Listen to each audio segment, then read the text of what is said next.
दिनांक 18 नोव्हेंबर रोजी दुपारी 11:19 नावाच्या व्हॉट्सॲप ग्रुपवर लहू गडदे नावाच्या व्यक्तीने त्याचा मोबाईल नंबर साप्ताहिक आपली बातमीवरून सकाळ वृत्तपत्राचे मास्टर हेड वापरून तेथे सांगली शनिवार 16 नोव्हेंबर 2024 असे लिहून पहिल्या पानावर ठळक अक्षरात जत विधानसभा प्रचाराच्या अंतिम टप्प्यात गोपीचंद पडळकर पिछाडीवर असं व त्याखाली लहान अक्षरात भाजपच्या अंतर्गत गटबाजीचा फटका असा मजकूर लिहून त्याखाली त्या संदर्भातील बातमी तयार करून दिनांक 11:19 सदर व्हॉट्सॲप ग्रुपवर प्रसारित करून सोशल मीडियावर निवडणुकीत गैरवाजवी प्रभाव पाडण्याच्या उद्देशाने खोटी बातमी प्रसारित केली म्हणून विश्रामबाग पोलीस ठाणे येथे सकाळ वृत्तपत्राचे सहयोगी संपादक शेखर जोशी यांनी वरील प्रमाणे गुन्हा नोंद केला असून सदर गुन्ह्याचा पुढील तपास विश्रामबाग पोलीस ठाणे करीत आहे।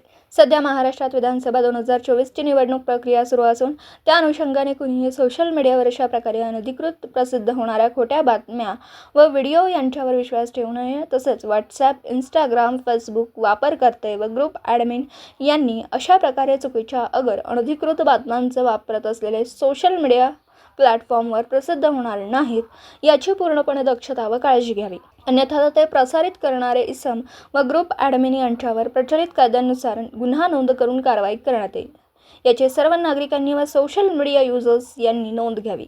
तसेच अशा प्रकारे खोडसाळ व निवडणुकीवर गैरवाजवी प्रभाव पाडणाऱ्या बातम्यांच्या अनुषंगाने नागरिकांची काही तक्रार असल्यास तात्काळ नजीकच्या पोलीस ठाण्याशी संपर्क साधावा व अशा चुकीच्या बातम्या पोस्ट व आपल्याकडून फॉरवर्ड होणार नाहीत याची दक्षता घ्यावी असं आवाहन संदीप गुगे पोलीस अधीक्षक सांगली यांनी केलं आहे।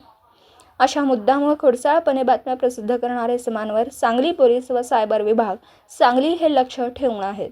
आज दिनांक 18/11/24 रोजी साप्ताहिक आपली बातमी नावाच्या व्हॉट्सॲप ग्रुपवरती लहू गडदे नावाच्या व्यक्तीने सकाळ वर्तमानपत्राचे मास्टर हेड वापरून खोटी बातमी प्रसारित केली आहे। निवडणुकीच्या अनुषंगाने खोटी बातमी प्रसारित केली आहे। त्या अनुषंगाने विश्रामबाग पोलीस स्टेशन या ठिकाणी गुन्हा दाखल करण्यात आलेला आहे।